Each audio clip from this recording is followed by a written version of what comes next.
Hey everyone, वास्तव education पे आपका स्वागत है। यहाँ आपको इंग्लिश ग्रामर और रीजनिंग की वीडियोस देखने को मिलेंगे। अगर आप इंटरेस्टेड हैं तो इस चैनल को सब्सक्राइब करें, साथ ही बेल आइकन को ऑल पे सेट कर दें। ओके, सबसे पहले इस सेंटेंस को देखिए। यहाँ पे सभी पार्ट्स ऑफ स्पीच मिलेंगे, लेकिन क्या आप उन्हें पहचान सकते हैं? तो आइए जानते हैं उनके बारे में। ओके, सबसे पहले तो ये पार्ट्स ऑफ स्पीच होते क्या हैं? तो देखिए, इंग्लिश में एक सेंटेंस वर्ड्स के ग्रुप से बनता है। उस सेंटेंस में जितने भी वर्ड्स होते हैं उन सभी का अपना अपना काम होता है और उनके काम के बेसिस पे ही उन वर्ड्स को 8 भागों में बांटा गया है। ठीक है, उन्हीं 8 भागों को हम पार्ट्स ऑफ स्पीच के नाम से जानते हैं।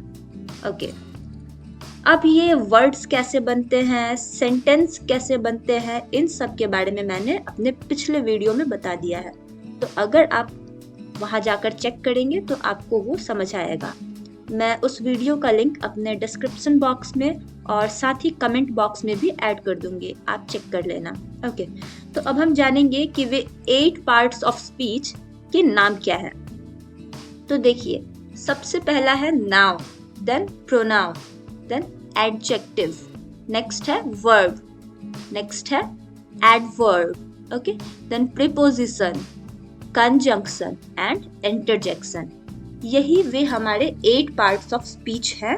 ठीक है, अब ये 8 पार्ट्स ऑफ स्पीच तो हमने देख लिया, इनके नाम जान लिए, लेकिन ये एक दूसरे से अलग कैसे हैं, इन्हें पहचानने का तरीका क्या है? तो आइए एक एक करके जानते हैं इनके बारे में। सबसे पहले नाउन। नाउन क्या होता है तो समझिए इसके बारे में। किसी भी व्यक्ति का नाम यानी पर्सन का नेम, जानवर का नाम, वस्तु यानी कि सामान का नाम, किसी जगह का नाम, भावना यानी कि इमोशंस के नेम, या फिर किसी विचार यानी कि आइडिया का नाम, यानी कि किसी भी तरह का नाम हो, उस नाम को ही हम नाउन कहते हैं। एग्जाम्पल देखिए, रविंद्र एंड रिया, ये दोनों ही किसी व्यक्ति के नाम है। देन कैट एक एनिमल नेम है। बिहार, कोलकाता, इंडिया, ये सभी किसी जगह के नाम है। बुक जो है वो मोबाइल, साइकिल, ये तीनों ही किसी सामान के नेम है।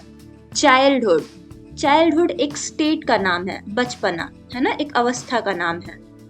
ओके, तो क्या आप बता सकते हैं Rohan is the best boy in the class और Patna is the capital of Bihar, इन दोनों सेंटेंसेस में नाउन क्या क्या है? ओके, अब हम जानेंगे प्रोनाउन के बारे में। प्रोनाउन क्या होता है? ठीक है, तो देखिए, नाउन की जगह पर जिन वर्ड्स का यूज किया जाता है उसे ही प्रोनाउन कहा जाता है। लेकिन ऐसा करने की जरूरत क्या है? नाउन को प्रोनाउन से क्यों बदलना है? तो देखिए, Riya is a good girl, Riya studies in class 8, Riya does all her homework, Riya respects her teachers. यहाँ हर सेंटेंस में रिया का नाम रिपीट किया गया है, जिससे इंग्लिश की फ्लुएंसी बिगड़ रही है। तो इस रिपीटेशन को रोकने के लिए ही प्रोनाउन का यूज किया जाता है। जैसे Riya is a good girl. She studies in class 8. She does all her homework. She respects her teachers. Okay? तो प्रोनाउन के एग्जाम्पल्स हैं I, you, we, he, she, they, it. ठीक है? ओके, तो क्या आप बता सकते हैं Rohit is a student, he reads in class 6. Shreya is a dancer, she is very beautiful. इन दोनों सेंटेंसेस में कितने प्रोनाउंस हैं और वे कौन कौन से हैं? ओके, नेक्स्ट अब हम जानेंगे एडजेक्टिव के बारे में। एडजेक्टिव क्या है? तो देखिए, ऐसे वर्ड्स जो नाउन या फिर प्रोनाउन के बारे में कुछ भी बताए, जैसे कि उनके रंग के बारे में, उनकी संख्या के बारे में, उनके साइज के बारे में, या फिर कुछ भी बताए, उस वर्ड को ही हम एडजेक्टिव कहते हैं।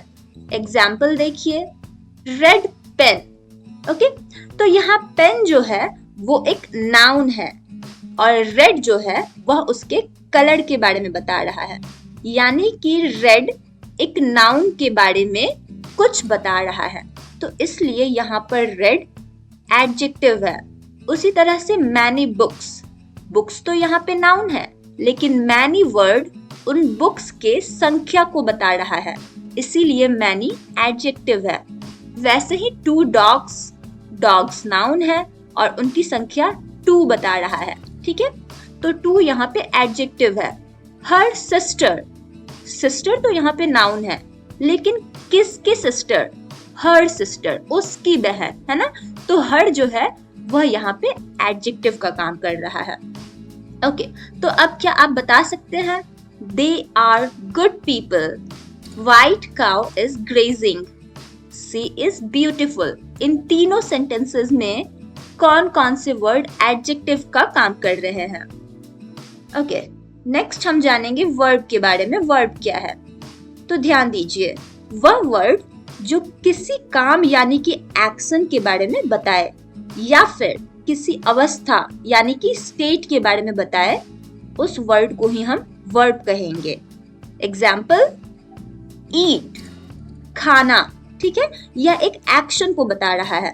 वैसे ही वॉक, स्विम, ठीक है, वैसे ही लव जो एक अवस्था यानी कि स्टेट को बताता है, और हैव एक अधिकार यानी कि पोजीशन को बताता है, ठीक है। तो अब क्या आप बता सकते हैं? Children play, the man was walking. इन दोनों सेंटेंसेस में वर्ब कौन कौन से हैं? ओके, नेक्स्ट हम चलते हैं एडवर्ब की तरफ। एडवर्ब क्या होता है? तो ध्यान से समझिए, ऐसा वर्ड जो कि एडजेक्टिव, वर्ब या फिर किसी दूसरे एडवर्ब के बारे में कोई भी इंफॉर्मेशन दे, कुछ भी एक्स्ट्रा बताए, उस वर्ड को ही हम एडवर्ब कहेंगे, ठीक है। तो बेसिकली एडवर्ब जो होता है वह how, when, where, how much यानी कि कैसे, कब, कहाँ, कितना, इस तरह के क्वेश्चंस का आंसर करता है, ठीक है। एग्जाम्पल से समझिए, केयरफुली, कैसे? केयरफुली, ठीक है। ब्यूटीफुली, वेरी, टू, ये सभी हमारे एडवर्ब्स हैं, ठीक है। तो क्या आप बता सकते हैं? He walks slowly, she is too old। इन दोनों सेंटेंसेस में कौन से वर्ड एडवर्ब का काम कर रहे हैं?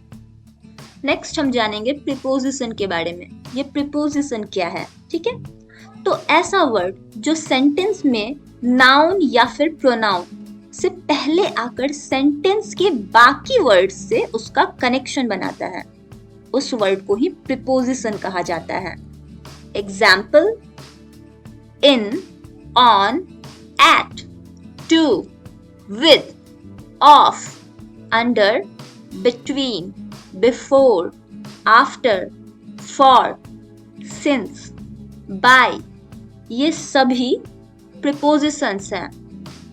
जैसे देखिए, the cat is under the table, तो इस सेंटेंस में टेबल एक नाउन है, द एक आर्टिकल है जो कि नाउन यानी टेबल के लिए आया है, और अंडर, अंडर जो है वह नाउन से ठीक पहले आकर बाकी सेंटेंस से इसका कनेक्शन बना रहा है कि बिल्ली जो है वह टेबल के नीचे है, तो अंडर यहाँ पर प्रीपोजिशन का काम कर रहा है।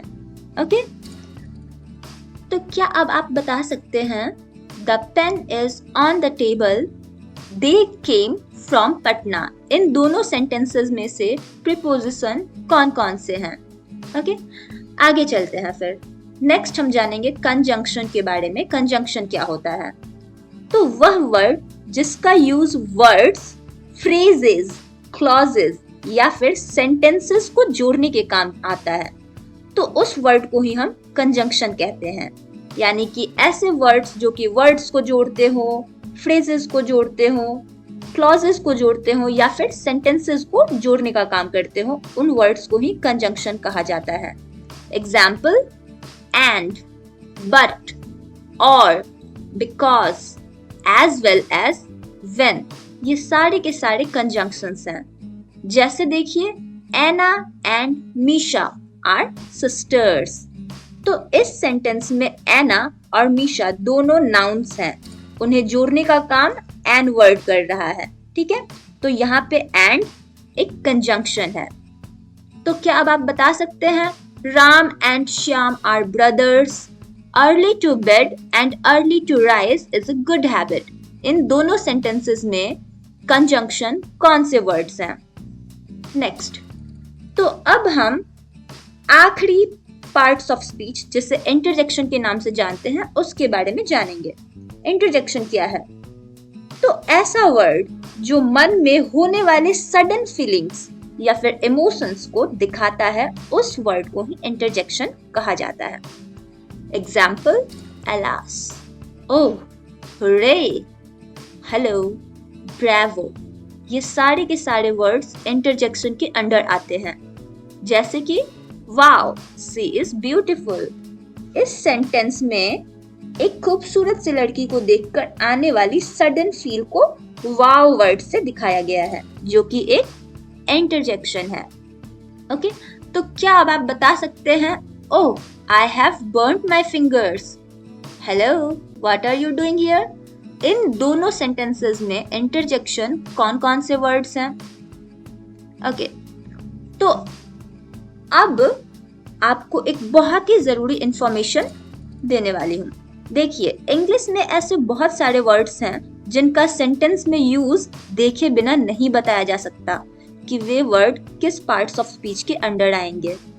एग्जाम्पल देखिए, this is a fast train. यहाँ ट्रेन जो है वह एक नाउन का काम कर रहा है और उसके बारे में फास्ट वर्ड बता रहा है कि वह जो ट्रेन है वो फास्ट है, यानी कि फास्ट यहाँ पे एडजेक्टिव का काम कर रहा है। बिल्कुल वैसे ही द बॉय रन्स फास्ट, यहाँ पे रन जो है वो एक एक्शन वर्ड है, यानी कि वर्ब है, और फास्ट उसके गति को बता रहा है। ठीक है, स्पीड को बता रहा है, यानी कि फास्ट वर्ड यहाँ वर्ब के बारे में कुछ इंफॉर्मेशन दे रहा है।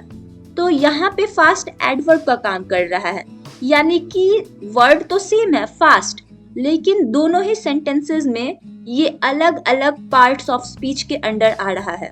ठीक है, वैसे ही देखिए, he is playing in the field, यहाँ पे इन जो है वो एक प्रीपोजिशन का काम कर रहा है, लेकिन दूसरे सेंटेंस में प्लीज कम इन, इस सेंटेंस में इन जो है वो एक एडवर्ब का काम कर रहा है, क्योंकि वह कम जो कि एक एक्शन वर्ड है, वर्ब है, उसके बारे में एक्स्ट्रा इंफॉर्मेशन दे रहा है। तो इन दोनों ही सेंटेंसेस में इन जो है एक जगह प्रीपोजिशन बता रहा है तो एक जगह एडवर्ब का काम कर रहा है। ठीक है, यानी कि वर्ड्स तो सेम है, लेकिन सेंटेंस में उनके यूज और काम के कारण वे डिफरेंट पार्ट्स ऑफ स्पीच के अंडर आ रहे हैं। ठीक है, तो वैसे ही क्या अब आप बता सकते हैं कि I love my country and she is my love, इन दोनों सेंटेंसेस में जो लव वर्ड है वह किस पार्ट्स ऑफ स्पीच के अंडर आएगा? ठीक है, और साथ ही इस सेंटेंस के सभी वर्ड्स को ध्यान से समझें और बताएं कि कौन सा वर्ड किसके अंडर आएगा। ठीक है, अगर आपको कोई डाउट है तो अपना क्वेश्चन कमेंट बॉक्स में बताएं। ओके, और थैंक्स फॉर वॉचिंग।